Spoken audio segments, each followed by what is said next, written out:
매주 금요 기도의 시간에 계속되어지는 철로 역정을 해설하는 설교 29번째 시간입니다. 계획은 오늘 말고 한 3번 더 하면서 철로 역정을 바칠까 지금 계획 중에 있습니다. 지난 시간에는 순례자 소망의 간증을 통해 은혜를 받았습니다. 허영의 도시, 허영의 시장에서 세상이 전부인 줄 알고 삶을 살아가던 그가 어떻게 복음을 만났는지, 어떻게 자신의 삶에 그리고 새로운 시작을 했는지 하나하나 간증을 통해서 은혜를 받았습니다.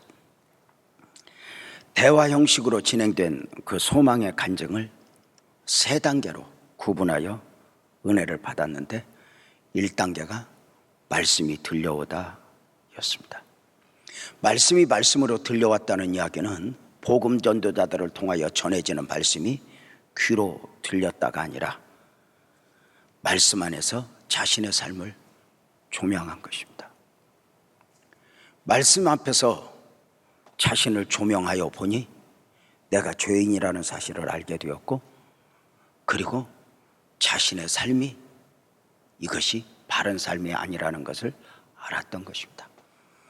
전에는 잘 먹고 잘 사는 것이 전부이고 부자가 되는 것이 전부인 줄 알았는데 말씀 안에서 자신의 삶을 조명해 보니 이것만이 전부가 아니었구나. 그리고 비로소 그 삶을 돌아보고 그리고 말씀 앞에서 자신의 삶을 바꾸기를 원하는 것이었습니다. 간증의 2단계는 죄인임을 알고 죄와 싸우는 단계였습니다. 내가 이렇게 살면 안 돼. 단순히 삶을 바꾸는 것이 아닙니다. 죄인에서 의인이 되어가는 과정, 그 몸부림입니다. 의의를 온전히 잊기까지의 몸부림 말입니다. 문제는 죄를 짓지 않으려고 몸부림을 치면 칠수록 오호라 나는 공고한 자로다 고백할 수밖에 없는 거예요. 내 안에 소망은 있으나 의지는 없는 거예요. 능력이 없는 거예요.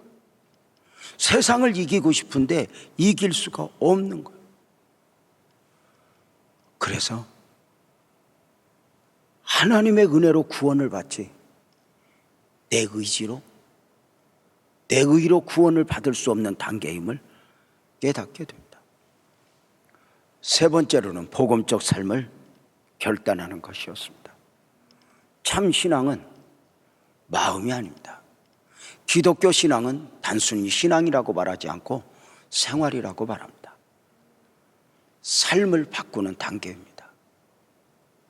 마치 사복음서에서 사도행전으로 삶을 바꾸는 단계. 지난 시간에 이런 표현을 했었습니다. 왜 철로역정의 저자 존 버녀는 소망으로 하여금 은혜를 받자마자 간증을 하게 한 것이 아니라 많은 시간이 흐른 뒤에 간증을 하게 하였을까? 그 답을 이렇게 정의하였습니다. 처음에 은혜를 받을 때는 그것이 좋은 줄은 알았지만 그 은혜가 얼마나 큰 은혜인지는 헤아려 알 수가 없었다고 말입니다. 참 은혜는 시간이 더해가면서 은혜 위에 은혜로라 그 은혜가 쌓여가는 것이었습니다.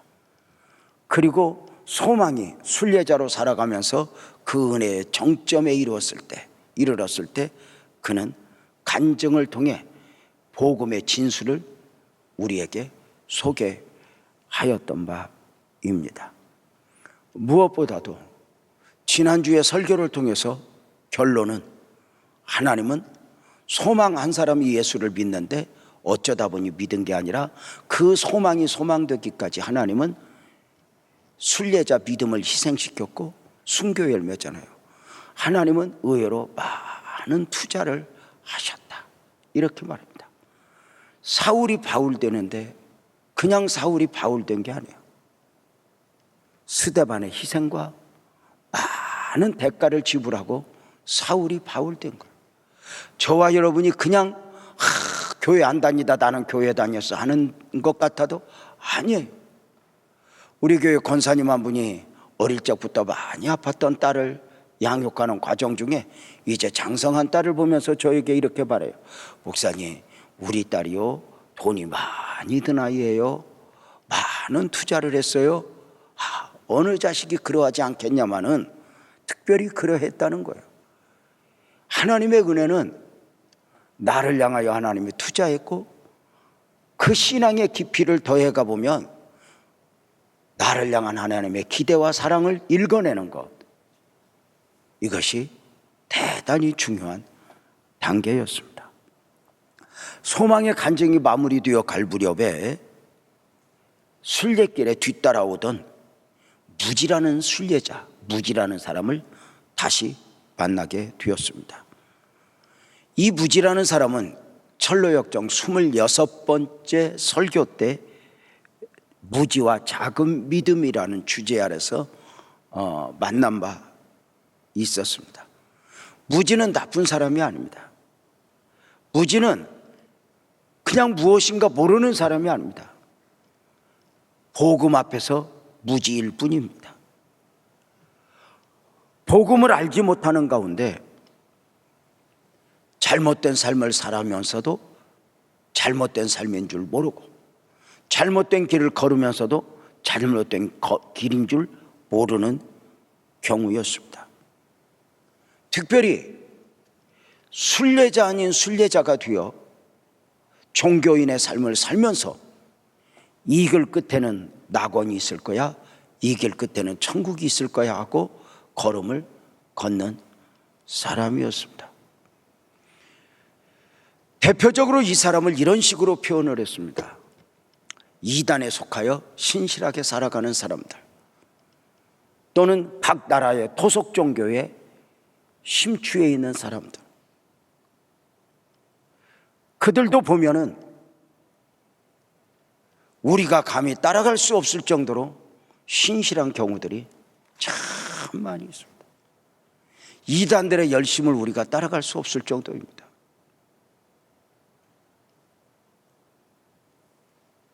저들은 열심히 살았고 최선을 다해서 이것이 순례의 길인 줄 알고 이것이 바른 길인 줄 알고 저들은 걸었습니다.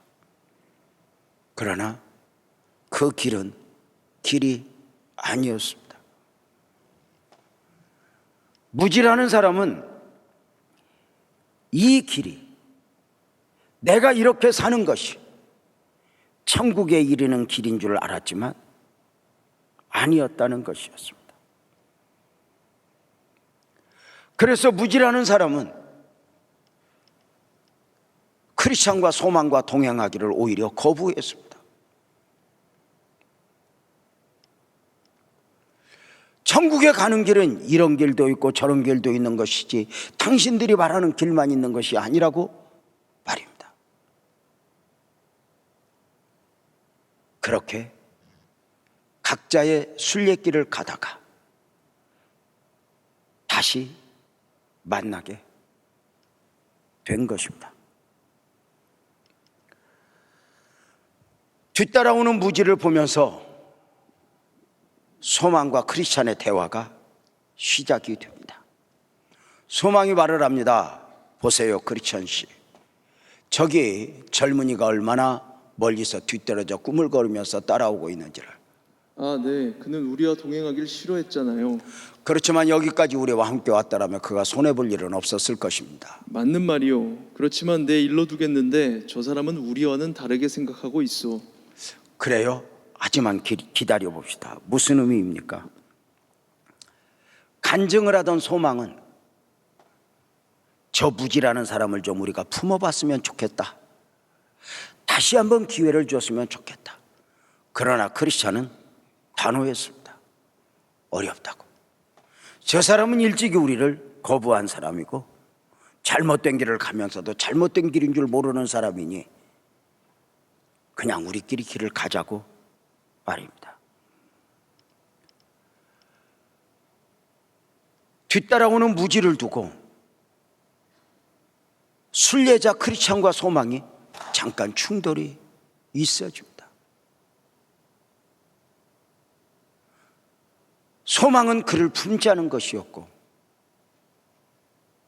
크리스찬은 괜히 저 사람과 만나서 우리 영적인 어떤 소비를 하지 말고 은혜 안에서 우리끼리 길을 가자는 것이었습니다. 이것은 오늘 우리들이 이렇게 신앙적 삶을 살아가는 중간에 살아가면서 얼마든지 경험할 수 있는 요소들입니다. 예를 들어서 이단에 있는 사람들, 그냥 좀 더 직설적으로 이야기하면 뭐 부당, 죄송하지만 스님, 이런 경우를 보면서 A라는 사람은 저 스님에게 복음을 전해볼까? B라는 사람은 아예 안 돼. 저 무당에게 복음을 전해볼까? 안 돼. 무엇이 옳다고 생각하십니까? 분명한 것은 크리스찬과 소망이 여기서 충돌을 일으킵니다. 갑자기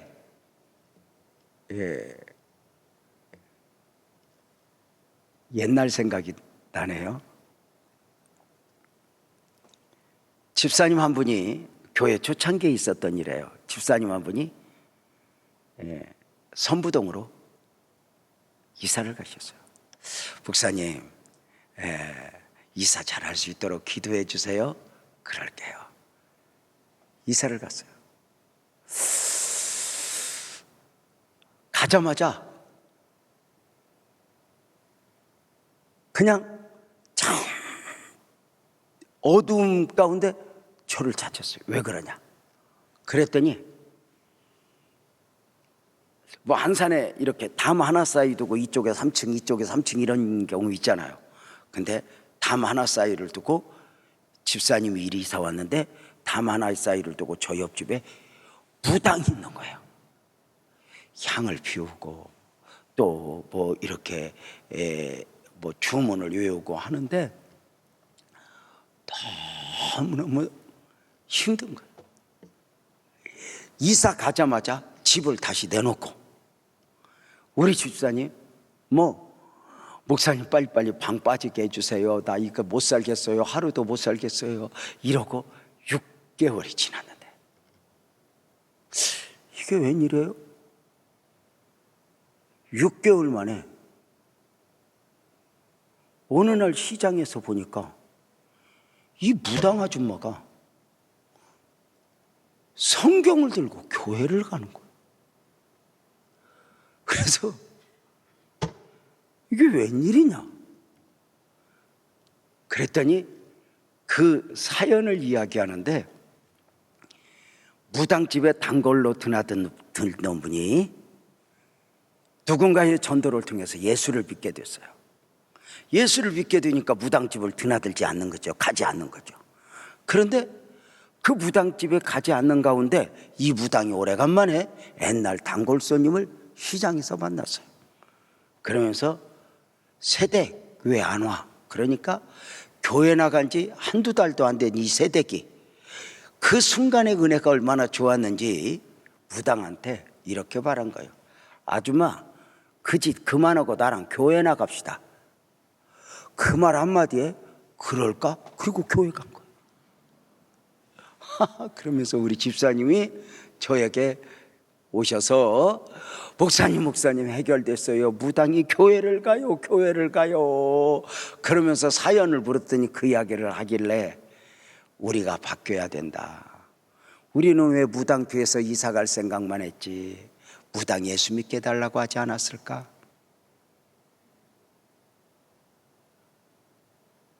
하나님 저 무당을 불쌍히 여겨주세요. 왜 하지 않았을까?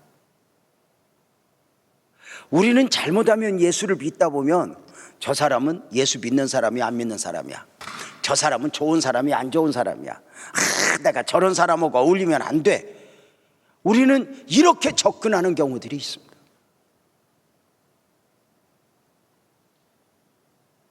나에게 하나님이 하나님 되신 이유가 무엇일까? 지난 수요일 날 박은영 목사님이 차별 없는 복음이라고 하는 주제로 설교를 하면서 유대인의 하나님, 유대인을 향한 하나님의 기대를 말씀을 전하는 것을 보았어요. 안타깝게도 유대인은 하나님을 자신만의 하나님으로 여기며 선민의식에 사로잡혔어요. 그래서 이방인과 늘 자신을 구별했어요. 그러나 유대인은 생각을 바꿔야 했어요. 선민의식에서 사명의식으로. 하나님은 유대인의 하나님이 될 때 유대인만의 하나님이 아니라 유대인을 통해서 온 인류의 하나님이 되기를 원하셨던 거예요. 우리가 하나님이 나의 하나님이 될 때 나만의 하나님을 원하지 않는다는 거죠. 나에게 크신 하나님이여 내 삶을 넘치는 가운데 나를 통하여 또 다른 나에게 하나님이 되기를 원하시는. 그래서 우리가 아주 주의할 것 중에 하나가 신앙생활하면서 은혜를 받으면서 나 자신도 모르게 이렇게 어떤 정죄하고 심판하는 경우들이에요. 저 사람 좋은 사람이야, 저 사람은 안 믿을 사람이야, 저 사람은 함께할 사람이 아니야. 아니라는 거죠. 우리는 예수님의 마음을 가지고 기회가 주어진다면 누구에게라도 복음을 전해야 하고 누구와도 하나 될 수 있는, 그래서 내게 있어진 주의 사랑을 함께 공유할 수 있는 이런 은혜들이 넘치기를 주님의 이름으로 축복합니다. 이제 무지와의 대화를 보겠습니다. 소망은 크리스찬의 반대에 무릅쓰고 기다렸다가 무지와 대화를 시작하는데요. 다가오니 이제 크리스찬이 먼저 묻습니다. 어서 오세요, 무지 씨. 그런데 왜 혼자 옵니까? 좋은 친구가 없다면 혼자 가는 게 편하죠. 어떻습니까? 지금 당신의 영혼 상태는요? 좋습니다. 나는 언제나 선한 생각만 하거든요. 마음의 위안도 되고요. 크리스찬의 질문 속에 이렇게 묻습니다. 당신의 영혼 상태는요? 이렇게 묻습니다. 이건 굉장히 중요한 질문입니다. 우리는 주로 보면서 정리를 해보면 크리스찬은 영적으로 질문하고 있는데 무지는 육적으로 대답을 하고 있습니다.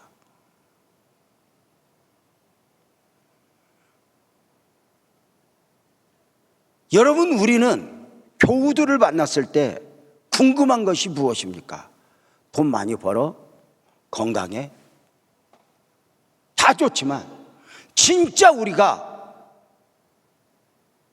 터치해야 될 부분 중에 하나는 서로의 영적 상태를 점검하는 것입니다. 당신의 영혼은요? 당신은 기도해야 할 사람인데 기도하고 있습니까? 당신은 은혜 안에서 살아야 할 사람인데 은혜 안에서 살고 있습니까? 영적 사람으로서 영적 상태를 질문해야 되는데 안타깝게도 어느 순간부터 우리는 영적인 상태가 고려되지 않고 있다는 데 문제가 있습니다. 영적인 상태야 실상은 헐벗고 굶주린 자인 가운데도 육적으로만 잘 흘러가면 요새 저 사람 좋아, 아무 문제 없어, 저 집사님 좋아, 저 장로님 좋아, 문제가 없는 것으로 보아버리는 경우 어떠십니까? 놀랍게도 크리스천은 그가 누구이든 제일 먼저 물었습니다. 당신의 영혼은요? 기도하고 있습니까? 말씀 안에 살고 있습니까? 당신은 하나님과 친밀감이 있습니까? 영적 사람으로서 영혼의 상태를 질문하는 거죠. 사랑하는 성도님들, 우리 그리스도인들에게 있어 아주 중요한 인식 가운데는 영적 사람으로서의 분명한 자기 인식입니다. 그렇지 않아요? 세상에 속한 사람과 우리 그리스도 안에 있는 사람의 분명한 차이, 그 기준점이 뭐예요? 영적인 데 있어요. 돈 잘 벌고 건강하고 오래 살고 여기에 있는 게 아니에요. 영적인 데 있어요. 철저하게.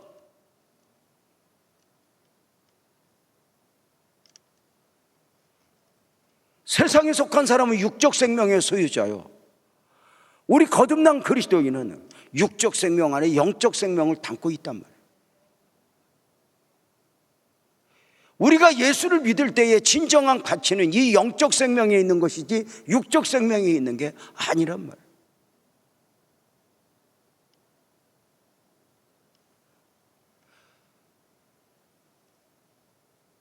기독교 외에 다른 종교와 우리 기독교가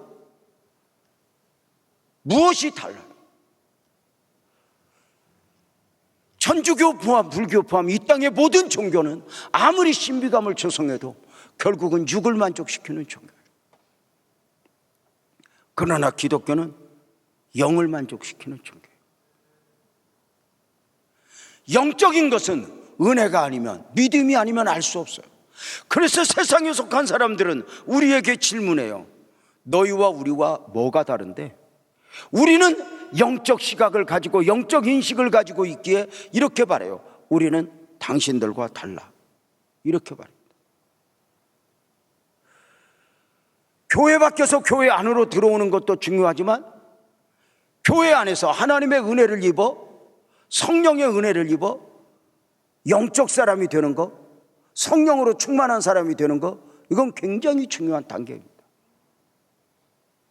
사복음서 제자들과 사도행전의 제자들이 다른 경우입니다.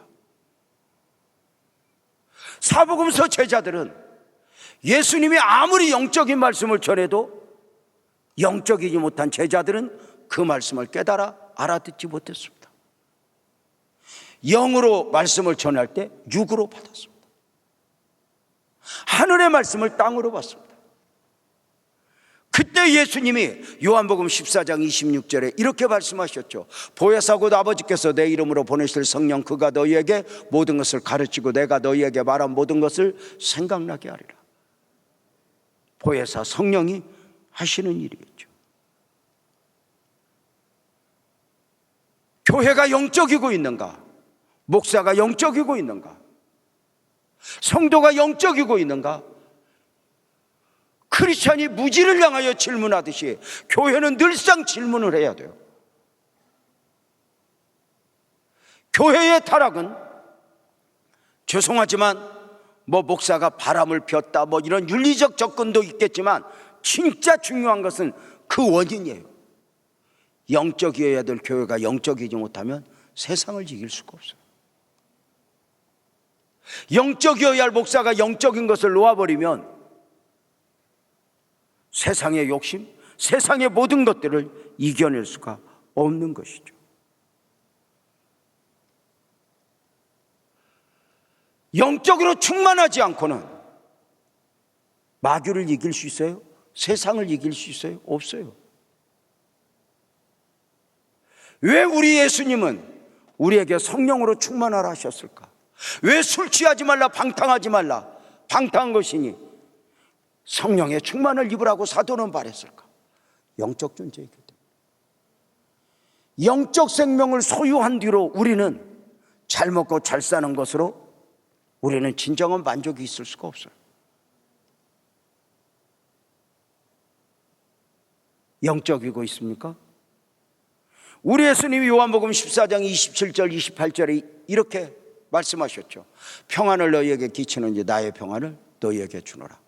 내가 너희에게 주는 것은 세상이 주는 것과 같지 않단다. 너희는 마음에 근심하지도 말고 두려워하지 말라. 그리고 바로 이어서 내가 갔다가 너희에게로 온다는 말을 너희가 들었나니 나를 사랑하였더라면 내가 아버지께 감을 기뻐하였으리라. 아버지는 나보다 크심이라. 세상이 주는 평안은 주님이 주시는 평안과 다르다 했죠. 세상이 주는 평안은 육적인 평안으로 거기까지예요. 거기까지. 그러나 예수님이 주는 평안은 영적인 평안으로 영원을 품게 되죠. 영원한 것이죠. 다시 말씀을 드립니다. 교회는 끊임없이, 교회가 무엇입니까? 영적 생명 공동체입니다. 우리 교회가 좀 더 영적이고 있는가?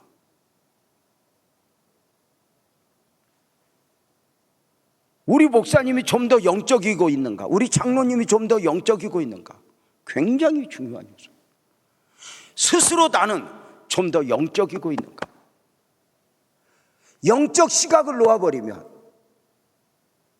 본질적으로 기독교 신앙의 가치는 땅에 떨어집니다. 기독교 신앙의 진정한 가치는 철저하게 영적인 데 있습니다. 근데 이 영적인 것은 믿음이 아니면, 은혜가 아니면 알 수 없다는데 문제가 있습니다.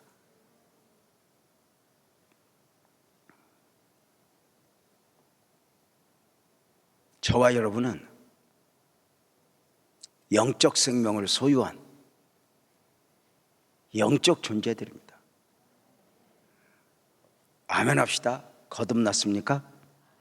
다시요. 구원받았습니까? 그렇다면 우리는 선택의 여지가 없습니다. 영으로 살아야 합니다.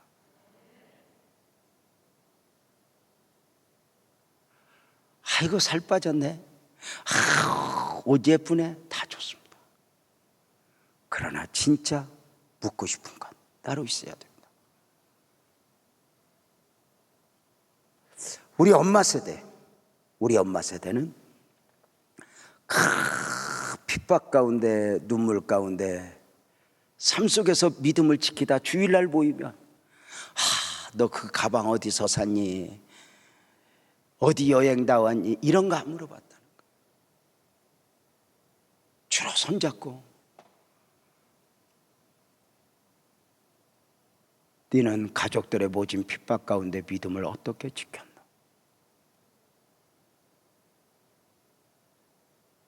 영적인 질문을 했고 영적인 답변을 했고 지금보다 10배나 가난했지만 예배당에 모여야 될 이유가 너무도 분명했었다는 것입니다.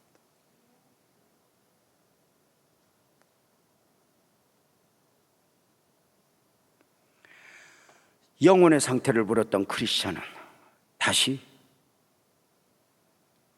무지에게 묻습니다. 왜냐하면 무지는 선한 생각만 한다는 것이었거든요. 선한 생각이란 무엇이죠? 그야 하나님과 하나님 나라에 대한 생각이지요. 마귀와 저주받은 영혼들도 하나님과 하나님 나라를 생각하는 거 아세요? 그러나 나는 그러한 것을 생각하고 또한 얻기를 소망하지요. 이 길을 가지 않는 자들도 그 정도는 합니다. 게으른 자도 마음으로 천국을 원하나 얻지는 못하거든요.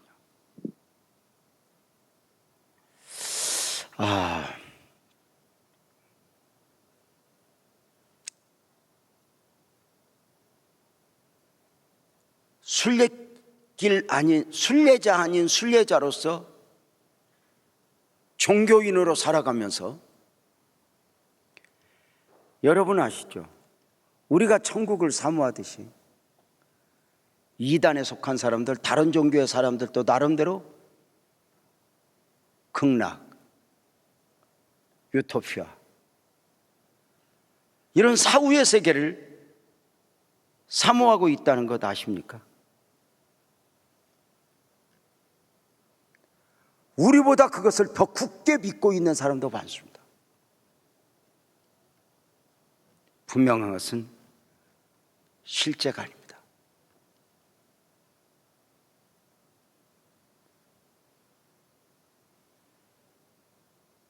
영혼은 하나님 안에 있지 하나님 밖에는 없습니다. 기독교 복음 안에서의 천국은 실제입니다. 믿으시죠?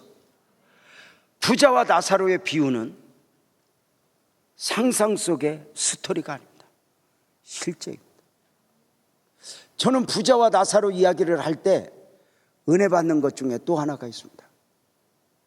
놀랍게도 주님은 부자와 나사로의 비유를 말씀하시면서 천국 간 나사로의 이름은 분명하게 천국 간 사람의 이름은 제시하지만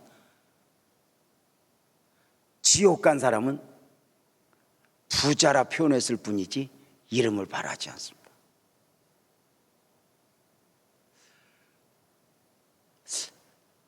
참 그런 거 하나에서도 우리는 주님의 마음을 읽어보는 것입니다. 만약에 지옥 간 사람을 이야기할 때 우리 예수님이 유부자 그래서 봐요. 그럼 유 씨가 얼마나 속상하겠어요.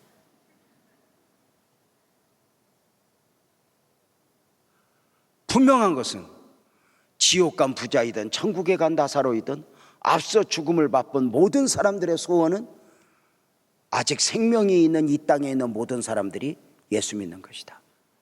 이렇게 말합니다. 그래서 이렇게 정의합니다. 최고의 효도는 제사 지내는 것이 아니라 예수 잘 믿는 것이다. 자, 천국을 소망한다. 그러나 당신의 길은 바른 길이 아닙니다.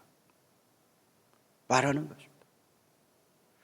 기독교 복음의 천국은 실제입니다. 그래서 요한계시록 14장 13절은 분명하게 정의합니다. 주 안에서 죽는 자들이 복이 있다고 말입니다. 왜요? 주 안에서 죽음은 새로운 시작이지 마지막이 아니기 때문입니다. 여러분은 그 나라를 사모하십니까?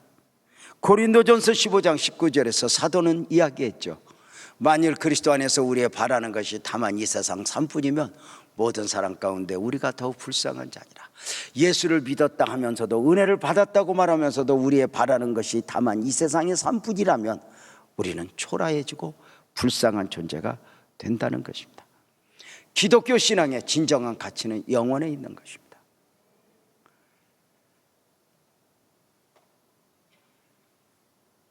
우리 기독교 신앙은 천국까지 이어질 때, 영원까지 이어질 때 신앙의 가치가 있습니다. 굉장히 중요합니다. 언젠가도 말씀을 드렸죠. 제가 부교육자로 있을 때 청년 대학부를 지도하는 가운데 창세기 4장 가인과 아벨의 제사 이야기를 하면서 예배의 성공자가 되자고 주장하며 강조하며 말씀을 전할 때가 있었습니다. 말씀 공부를 함께 신실하게 하고 있던 한 청년이 이렇게 말했습니다. 전도사님, 예배 잘 드리면 안 되겠는데요? 왜? 예배 잘 드린 아벨은 맞아 죽었고 오히려 살인자 가인은 은혜를 입었잖아요. 왜 예배의 성공자가 되어야 되는데요? 하는데 말문이 막혔어요. 그 한 질문에 답변을 하기 위해서 한 주간 금식도 했어요. 하나님 지혜 주세요. 할 말을 입에 주세요.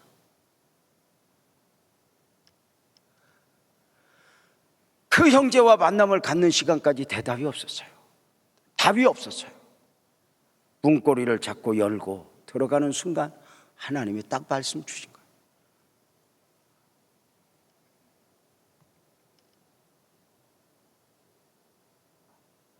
아벨이 제사 잘 드리고 죽었다면 무슨 의미가 있죠? 딱 한마디였습니다. 그래서 천국이 있잖냐. 영원이 없다면 우리는 불쌍한 자예요. 스데반의 순교가 가치가 있는 이유가 뭐예요? 히브리서 11장의 믿음의 영웅들이 처절한 삶을 살아내면서도 가치가 있었던 이유가 뭐예요? 누가 예수를 잘 믿었는가, 누가 잘 살았는가는 이 땅에서 결판 나는 게 아니에요. 주님 앞에서 결판이 나는 거죠. 우리는 종종 오랫동안 교회 다녀도 예수 믿어도 왜 이렇게 풀리는 것도 없어? 왜 우리는 이렇게 가난해? 여기에 머무르면 안 돼요.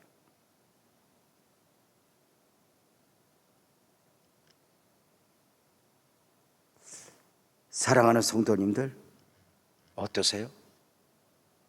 우리는 영원 천국을 소망하는가? 계속해서 천국에 대한 이야기하는 크리스찬과 무지와의 대화를 좀 볼까요? 천국은 원한다고 얻어지는 것이 아닙니다. 그들과 난 다르죠. 난 천국을 위해 모든 걸 다 버렸거든요. 그 말에 대하여 의심이 가는군요. 도대체 무엇을 다 버렸다는 것입니까? 내 마음이 나에게 그렇게 말했거든요. 지혜로운 사람이 말하기를 자기의 마음을 믿는 자는 미련한 자라고 했어.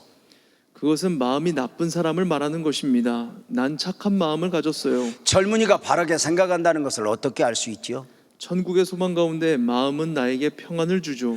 거짓으로 위로를 얻을 수도 있어. 사람의 마음이라 미처 바라는 것을 얻을 만한 일을 하나도 하지 않고서도 단지 그것을 바라기만 함으로써 마음의 위안을 얻을 수 있으니까. 그렇지만 내 마음과 생활은 일치가 되고요.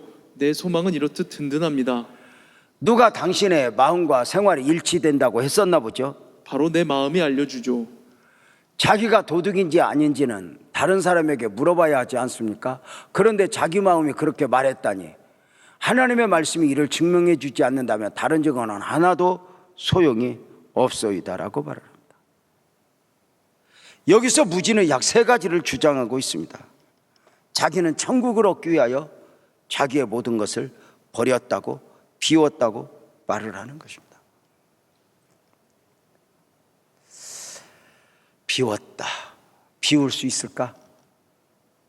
여러분, 불교나 다른 종교와 우리 기독교가 또 하나의 차이가 있습니다. 불교는 비우는 종교입니다. 자꾸. 그러나 죽는 날까지 인간 스스로 내 안에 있는 죄를 비울 수는 없습니다. 기독교는 채우는 종교입니다. 은혜를 사모합니다. 그래서 우리가 굉장히 중요한 게 있습니다. 어떻게 죄를 안 짓지? 이렇게 노력해야 되는 게 아닙니다. 여러분은 죄를 안 지을 능력이 없습니다. 우리는 뭐냐? 죄를 안 지으려고 노력을 하는 것이 아니라 크게 하면 합시다. 은혜를 사모하는 것입니다. 성령 충만을 사모하는 것입니다. 여러분 기도하면서 죄 안 져봤어요? 하나님 죄 안 짓게 해주세요. 죄 안 짓게 해주세요. 죄 안 짓게 해주세요. 하나님 이번만 죄 짓게요. 이번만 죄 짓게요. 다음엔 안 그럴게요. 하나님 이번만 용서해. 이렇게 이런 이게 우리입니다. 오늘도 여기 오신 한 형제가 있습니다. 알코올 중독, 자기를 조절하기 힘든 가운데도 정말 몸부림치는 귀한 형제입니다. 제가 이야기했습니다. 지금 괜찮아도 또 올 거라. 다이어트 하는 사람들이 식사를 하고 나면 먹고 싶을 때마다 양치를 한다고 하더라. 물론 여러분은 양치하고도 또 드시겠지만, 자, 그만큼 씨름을 한다. 고비가 오거든 예배당에 와라. 고비가 오거든 나에게 우리 아내에게 전화를 해라. 혼자 이기려고 애쓰지 말아라.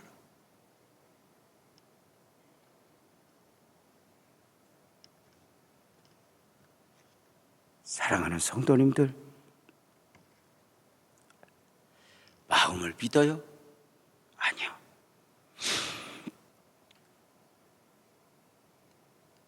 자기는 마음으로 위로받고 있는 그에게 크리스천은 잠언서 28장 26절을 근거로 이야기를 해주죠.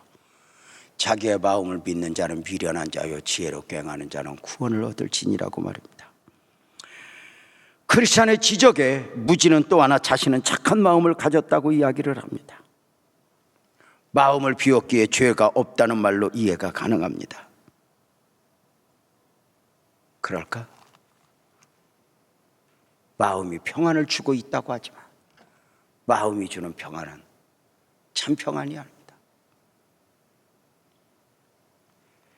사랑하는 성도님들, 마음은 거짓으로도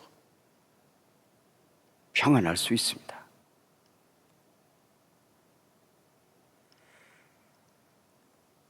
복음의 완성은 마음에서가 아닙니다.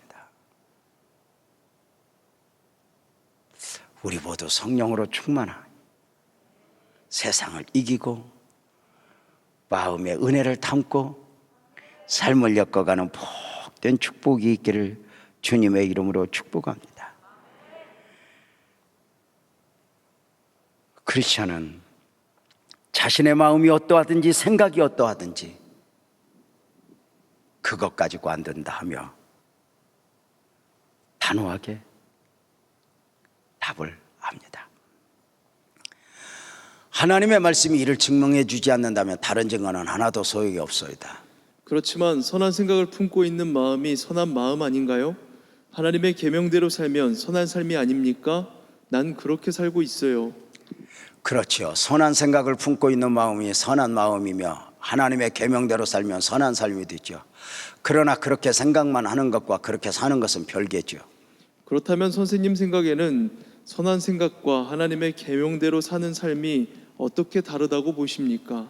선한 생각은 여러 가지가 있어. 우리 자신에 관한 선한 생각, 우리 하나님에 관한 생각, 예수님에 관한 생각, 그리고 그 밖에 다른 것들에 관한 선한 생각 등이죠. 우리 자신에 관한 선한 생각이란 어떤 것입니까? 우리 자신에 관한 선한 생각이라는 하나님이 말씀하시는 것과 일치하는 생각을 말하오. 어떨 때 우리 자신에 대한 생각이 하나님의 생각과 일치가 됩니까? 하나님이 우리를 판단하시는 것과 똑같이 우리를 자신을 보는 것이요. 다시 말하면 하나님께서 자연 상태의 사람을 이렇게 말씀하셨죠. 의인은 없나니 하나도 없으며 선을 행하는 자는 없나니 하나도 없도다. 그 마음으로 생각하는 모든 계획이 항상 악할 뿐이니라.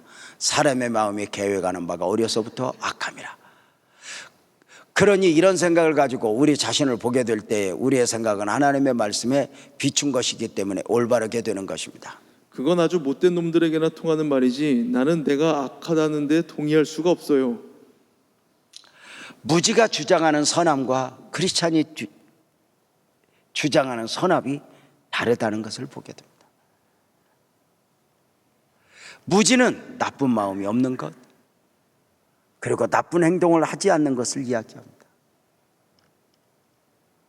그러나 크리스찬은 그가 아무리 세상적 표현으로 착하게 살아도 예수 안에 없다면 의미가 없다는 것입니다.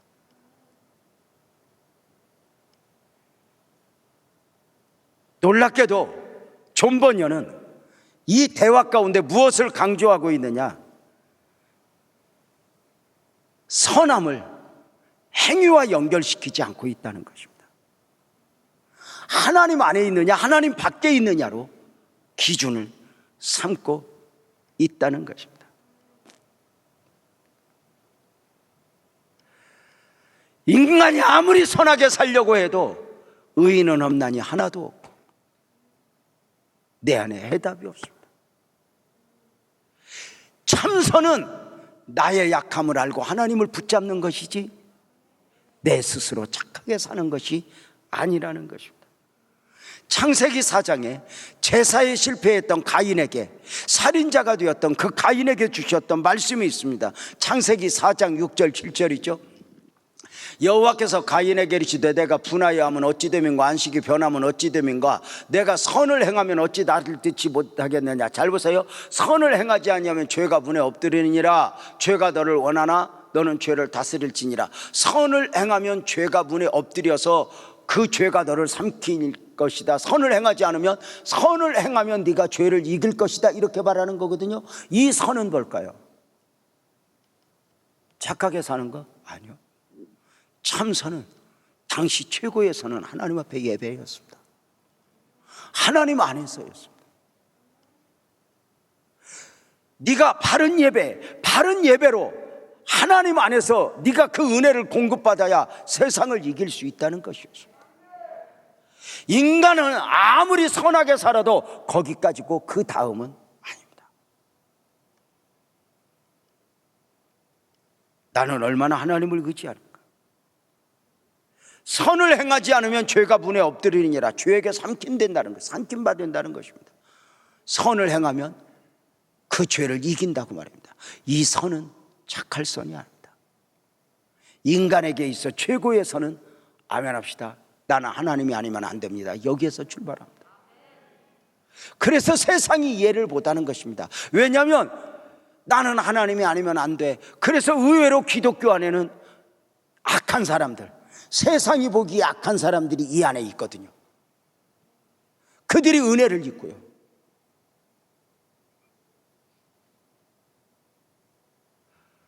우리가 예수 안에서 윤리적으로 정말 선하게 되는 것도 중요하지만 오늘 정리하십시오.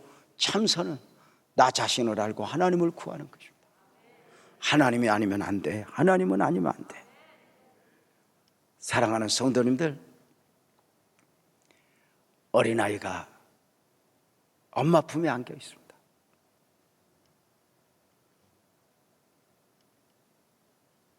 어린아이게야. 엄마 아니면 큰일 나는 걸 합니다.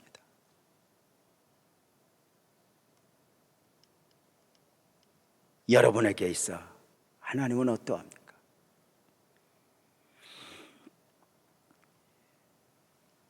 크리스찬은 무지에게 이야기합니다. 내 마음으로 나를 보는 것이 아니라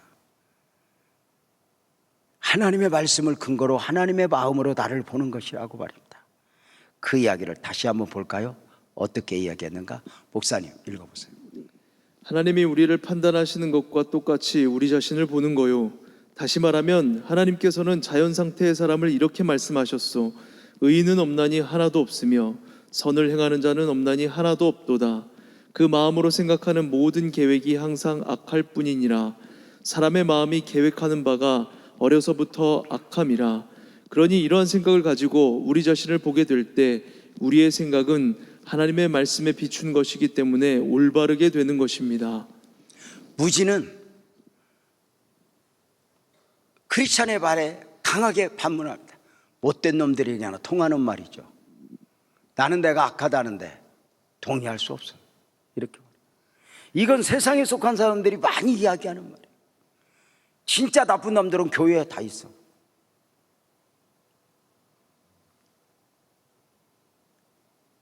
나름 선하게 살았다는 것이죠. 그들이 주님을 향하여 마음을 열지 않죠. 크리스찬은 이야기합니다. 그렇다면 당신은 이제까지 자신에 관해 한 번도 바르게 생각해 보지 않았다는 얘기군요. 좀 더 이야기를 하자면 하나님의 말씀이 우리의 생각을 판단하게 되시 그 말씀은 우리의 행동까지 판단하게 됩니다. 말씀이 가르치는 대로 생각하고 행동하면 우리의 생각과 행동은 모두 말씀과 일치하게 되므로 바르게 사는 것이 되죠. 무슨 말인지 잘 모르겠군요. 그러니까 하나님께서는 인간의 방법은 구부러져 있고 바르지 못하여 삐뚤어져 있다고 말씀하셨죠. 저들이 본래 옳은 길에서 벗어나 있으나 깨닫지 못한다고 말씀하고 있죠. 그러므로 사람이 말씀대로 자신의 방법을 생각하고 겸손한 마음으로 말씀대로 생각한다면 그의 생각은 하나님의 말씀의 판단과 일치하기 때문에 자기가 갈 길에 대한 선한 생각을 한다고 할 수 있는 것입니다. 참, 이 존 버년이 계속해서 그 기독교 복음의 진수를 그 대화 가운데서 이렇게 하나씩 강조하고 있는데요. 하여튼 천국 가면 또 하나 보고 싶은 사람이 생겼습니다. 하여튼 십자가는 예수님이 지고 구원은 우리가 받았는데 감옥에는 존 버년이 있었고 우리는 은혜를 받고 있어서 미안한 마음은 있는데 하여튼 분명한 것은 참 인간이 얼마나 나약한가. 그래서 하나님이 아니면 안 되고 그 은혜를 사모해야 되고 계속해서 영적 존재로서의 자기 인식을 해야 할 것을 강조하고 있으니 감동이 아니에요. 세상은 늘 평가에 가난하냐 부자냐 잘생겼냐 못생겼냐 건강하냐 약하냐 이런 많은 기준들 갖고 이야기해요. 그러나 그리스도 안에서는 딱 하나요. 예수 안에 있느냐 예수밖에 있느냐. 근데 이건 믿음으로가 아니면 이해가 안 돼요.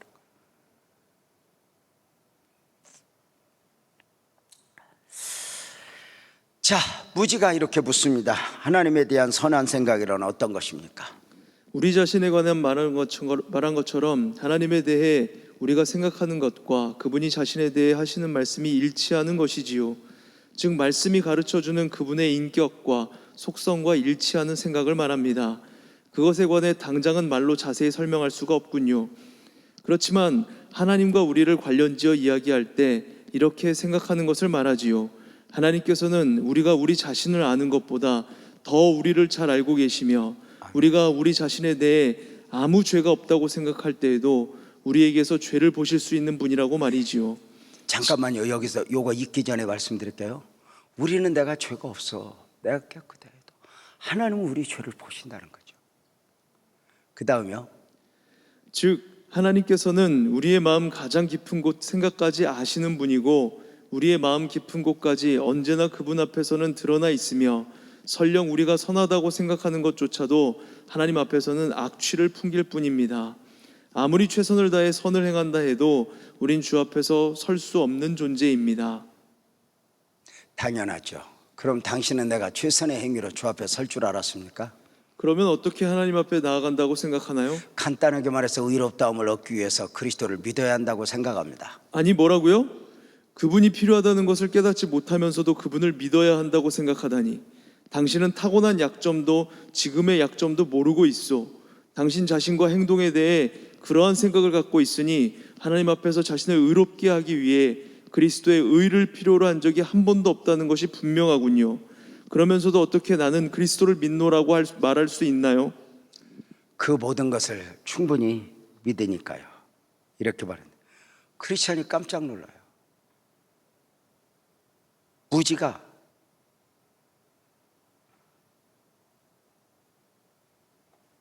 그리스도를 안다고 이야기를 하니까요.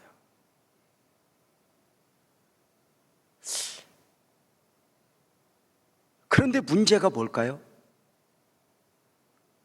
그리스도가 필요해. 근데 여러분, 내가 예수님이 진짜 필요한 이유가 뭘까요? 가난해서? 병들어서? 내가 못된 사람이어서? 뭐가 필요할까요? 죄인이기 때문에 필요한 겁니다. 내가 죄인이라는 것이 왜 문제가 되죠? 이 세상에서 죄인으로 살면 감옥 가니까? 아니요. 이 죄 문제를 해결받지 않고는 영원히 있을 수 없습니다. 여기에서 존 번연은 뭘 강조하고 있느냐? 당신은 예수님이 왜 필요하냐는 거예요. 오늘 당신이 예수님을 구하는 이유가 뭐냐는 거예요. 물론 내가 병들어서, 내가 가난해서, 내가 기도 제목이 있어서 주님을 구하기도 해요. 그러나 밑바닥에 가장 근본적으로 내가 주님을 필요로 하는 건 내가 죄인이기 때문이죠.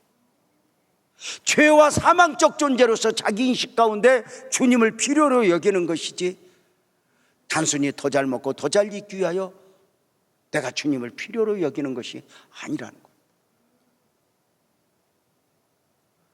하나님, 내가 부자가 돼야 되는데 내 힘으로는 부자가 안 돼요. 하나님 은혜를 입혀주세요. 물론 그것도 가능합니다. 인간 안에 소망이 없다는 것은 죄와 사망적 존재, 영적인 측면에서지. 오늘 무지는 나도 그리스도를 믿는다, 그리스도를 필요로 한다 하는데 자기가 죄인임을 인식하지 않습니다.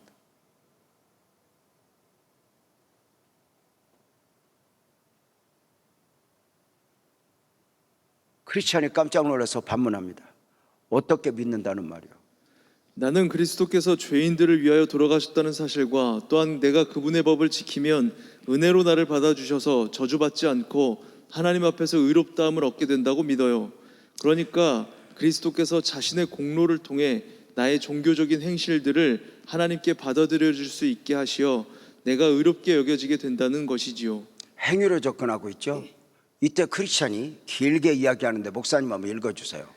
당신의 신앙 고백에 대해 내가 한마디 하겠소. 첫째, 당신은 환상적 믿음을 갖고 있어. 당신과 같은 믿음은 성경 어디에도 적혀 있지 않기 때문이요. 둘째, 당신은 잘못된 믿음을 가지고 있어. 왜냐하면 당신은 그리스도의 의로 의롭다함을 받는 것을 당신 자신의 행위로 인하여 의롭게 된다는 것으로 잘못 생각하고 있기 때문이요. 셋째, 당신의 허황된 믿음에 따르면 그리스도께서는 당신의 인격이 아닌 당신의 행위를 의롭다 하시는 분이 됩니다. 인격이 아닌 당신의 행위를 의롭게 한다는 것은 잘못된 것이지요. 넷째, 그러므로 그런 믿음은 거짓된 믿음입니다. 그러한 믿음으로는 전능하신 하나님의 심판 날에 진노를 피할 길이 없습니다. 진실로 의롭다함을 얻는 믿음은 율법에 의해 자신의 잃어버린 상태를 깨닫고 그리스도의 의 아래로 피하려고 달려가게 하지요. 그리스도의 의란 하나님께서 당신의 순종을 받아들이셔서 의롭다함을 받게 하는 은혜의 행위가 아니라 우리에게 요구되는 바를 그리스도께서 우리를 위해 대신 행하시고 담당하심으로써 율법에 대해 순종하신 것을 말합니다. 그러니까 진정한 믿음이란 이 그리스도의 의를 받아들이는 것이란 얘기요. 그리스도의 의의 옷자락 아래 우리 영혼의 수치가 가려짐으로써 우리는 흠없고 티 없는 모습으로 하나님 앞에 나아가 받아들여지고 저주에서 벗어나게 되지요. 아니 이거 보시오. 우리의 행위 없이 믿기만 하면 된다니. 그러니까 계속해서 무지는 나는 죄가 없어, 나는 선하오, 행위 쪽으로 접근할 때 그렇지 않은 믿음을 강조하고 있었던 거거든요. 여기에 이제 이해가 안 된다고 이제 반문하는 것입니다. 우리는 상관없이 그리스도를 혼자서 하는 일만을 믿으라는 것입니까? 그런 자기 기만은 우리의 욕망의 고삐를 풀어놓아 우리 마음대로 살게 할 것입니다. 우리가 그리스도 한 분의 의로 모든 죄에서 벗어나 의롭다함을 입게 된다고 믿는다면 우리가 어떻게 살든 무슨 상관이 있겠습니까? 당신은 이름처럼 진정 무지하군요. 무지씨, 당신을 의롭게 하는 의가 무엇인지 모르며 어떻게 그 의를 믿음으로써 하나님의 무서운 진노에서 당신의 영혼을 지킬 수 있는지도 모르는군요. 그리고 그리스도의 의를 믿는 믿음의 참 구원적 힘조차도 전혀 모르는군요. 구원받는 믿음은 당신의 마음을 그리스도 안에서 하나님께 맡기고 하나님을 따르게 하며 그분의 이름과 그분의 말씀과 그분의 길과 그분의 백성들을 사랑하게 된다는 말씀입니다. 그것이 곧 당신이 말한 선한 것들이고요.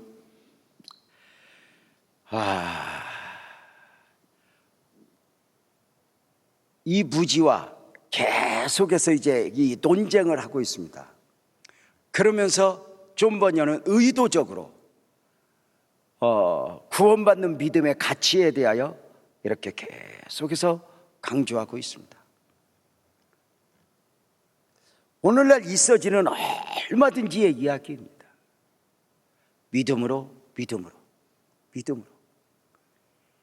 근데 믿음만 갖고 되냐? 어떻게 예수님이 우리의 의가 될 수 있냐? 예수님이 우리에게 은혜를 입혀서 우리는 아무렇게나 살아도 된다는 말이냐?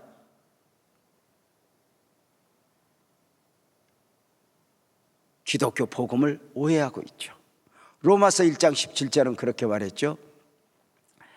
복음에는 하나님의 의가 나타나서 믿음으로 믿음에 이르게 하나니 기록된 바 오직 의인은 믿음으로 말미암아 살리라. 사랑하는 성도님들, 크리스찬의 설명을 무지가 알아듣지 못한 이유가 뭘까요? 영적이지 못했기 때문입니다.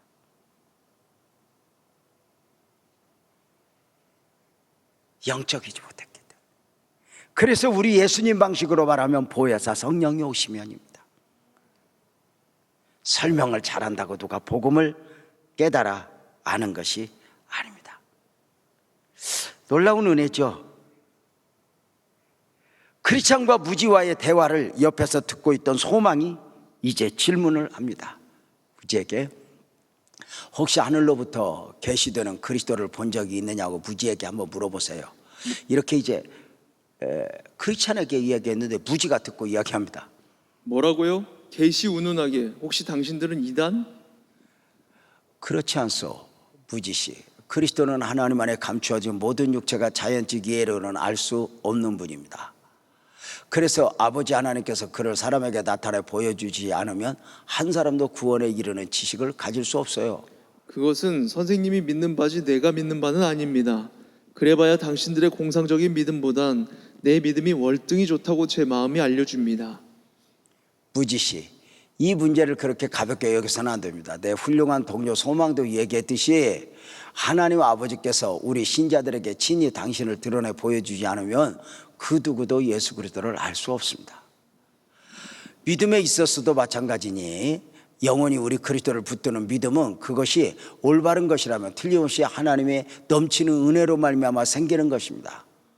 가엾은 무시시, 당신은 믿음의 역사에 대해서 전혀 모르는군요. 공상에서 깨어나 당신 자신의 비참한 상태를 깨닫고 예수님을 바로 믿으십시오. 하나님의 의인 그리스도의 의를 입는다면, 힘입는다면 하나님께서 그리스도 자신이시기 때문에 당신은 하나님의 저주에서 벗어나게 될 것이요. 그렇게 빨리 가시니 따라갈 수가 없군요. 먼저 가시지요. 저는 조금 쉬었다 가겠습니다. 끝까지 자신의 생각을 놓지 않는 무지에게 소망은 하늘로부터 계시되는 그리스도를 본 적이 있느냐? 묻습니다. 여기에서 좀 번여는 소망의 이야기를 통해서 복음을 다시 한번 정의합니다. 복음적 믿음은 하늘로부터 계시되어야 한다는 것이요. 복음적 믿음은 하나님이 은혜를 베푸시셔야 그 믿음이 믿음 될 수 있다는 것입니다. 놀라운 은혜죠.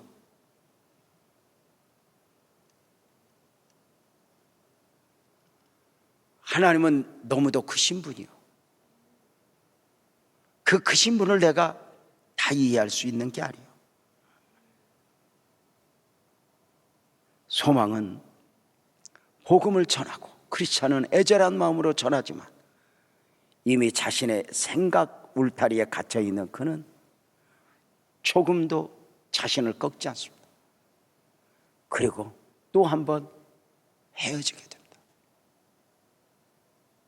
이 부분을 이렇게 정의하고 싶습니다.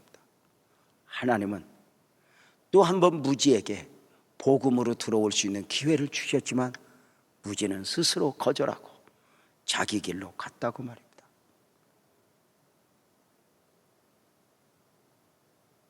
하나님은 언제나 우리에게 기회를 주십니다. 핑계할 수 없죠.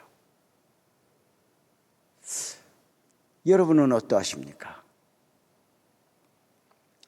구원은 은혜요, 멸망은 자기 책임이라는 말을 이해를 하십니까? 이것을 아주 쉽게 설명하는 비유가 방식이 있습니다. 보세요. 하늘에서 구원의 단비가 쏟아집니다. 너무 좋아 보여서 마음을 활짝 열고 받았습니다. 그 쏟아지는 단비를, 구원의 단비를 받고 보니 묻겠습니다. 하늘이 주셔서 내가 받았어. 하늘이 주셨다고 말합니다. 그런데 구원의 단비가 쏟아지지만 안 믿어져. 싫어. 그래서 마음그릇을 엎어버려요. 안 받을 거야. 탁 엎었어요. 그러면 하늘이 안 줬어요? 자기가 안 받았어요? 자기가 안 받았어요. 그래서 이렇게 정의하는 거예요. 크게 하면서요. 구원은 은혜, 멸망은 자기 책임. 하나님이 수없이 기회를 주었지만 하나님은 오늘도 우리에게 당신이 하시는 미래적 섭리 가운데 우리에게 기도해라, 믿음으로 살아라, 우리를 끊임없이 권면합니다. 하나님은 우리에게 주고자 하시는 것도 많고 베푸셔야 할 은혜도 참으로 많은 것입니다. 우리가 복음을 알았다는 것이 얼마나 귀한 것인가. 바른 복음을 믿고 바른 복음을 품고 산다는 것. 우리 교인들은 이렇게 이제 질문을 하죠. 당신은 무엇을 믿습니까? 믿음에 대한 질문에 좀 더 정확하게 우리는 이렇게 답을 한다고 말합니다. 나는 예수 그리스도를 믿고 예수 그리스도의 복음을 믿습니다. 무슨 말입니까? 예수 그리스도를 믿고 믿음의 대상입니다. 예수 그리스도의 복음을 믿고 믿음의 내용입니다. 기독교 복음의 특징은 믿음의 대상도 분명하고 믿음의 내용도 분명합니다. 복음은 하나님이 사람이 되시고 고난받으시고 죽으시고 부활하시고 승천하신 후에 다시 오신다. 이걸 하나로 모두어 복음 이야기합니다. 다시 말씀을 드립니다. 당신은 무엇을 믿습니까? 내가 가난할 때 부자 되게 하실 분을 믿습니다. 이것도 중요합니다. 그러나 가장 근본적으로 복음에 대한, 이 복음이 나의 복음이 되어 있는가? 나의 복음이 된 사람들에게 당신은 무엇을 믿습니까? 그러면 이렇게 대답하면, 나는 예수 그리스도를 믿고 나는 예수 그리스도의 복음을 믿습니다. 예수 그리스도는 믿음의 대상이고 복음은 믿음의 내용입니다. 기독교 복음은 믿음의 대상도 분명하고 믿음의 내용도 분명합니다. 내용이 없는 믿음은 언제나 믿음이 아닙니다. 내용이 무엇입니까? 하나님이 사람이 되셨다, 고난받으셨다, 죽으셨다. 근데 이것이 지식으로가 안 됩니다. 아멘 합시다. 나를 위해. 굉장히 중요해요. 지금부터 제가 질문하면 여러분은 나를 위해 이렇게 말하면 됩니다. 하나님이 사람이 되신 이유는, 고난받으신 이유는, 죽으신 이유는, 부활하신 이유는, 승천하셨다 다시 오시는 것은 나를 위해.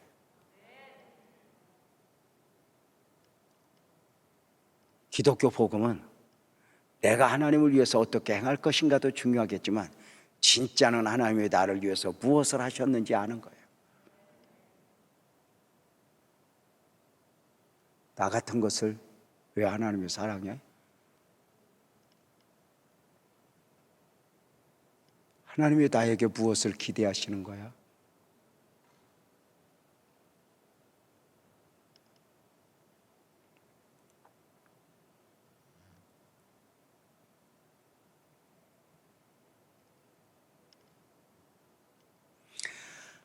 진짜 때로는 나도 내가 싫잖아요.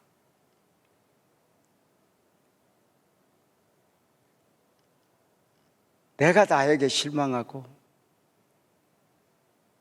그런데 그 하나님이 나를 끝까지 당신이 붙들고 포기하지 않아요.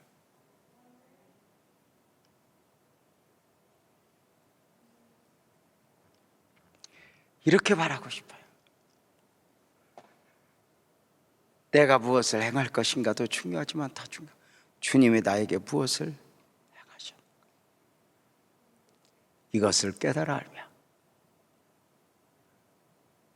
주님 나에게 주신 것이 뭐 있어요? 뭐 내게 무엇을, 아니요. 그렇지 않아요. 하나님의 은혜 안에 깊이 들어가 보면 그 은혜가, 그 사랑이 얼마나 큰가. 하나님에게 가까이 가보면 내가 얼마나 무익한 존재인가, 내가 얼마나 큰 죄인인가 알게 돼.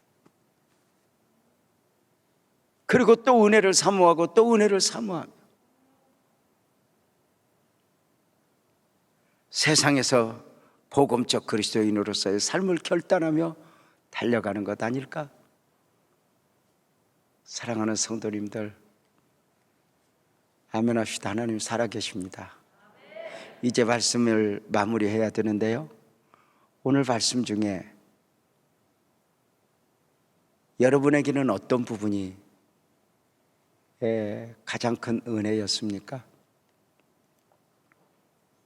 저는 크리스찬과 소망이 무지에게 물었던 영혼의 상태입니다. 영적 질문.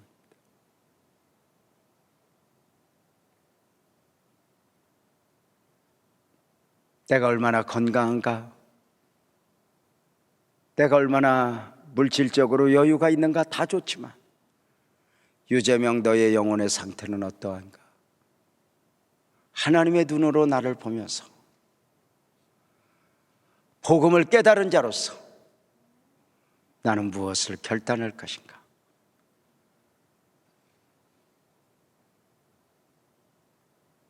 우리 모두 자리에서 일어나서 찬송합시다.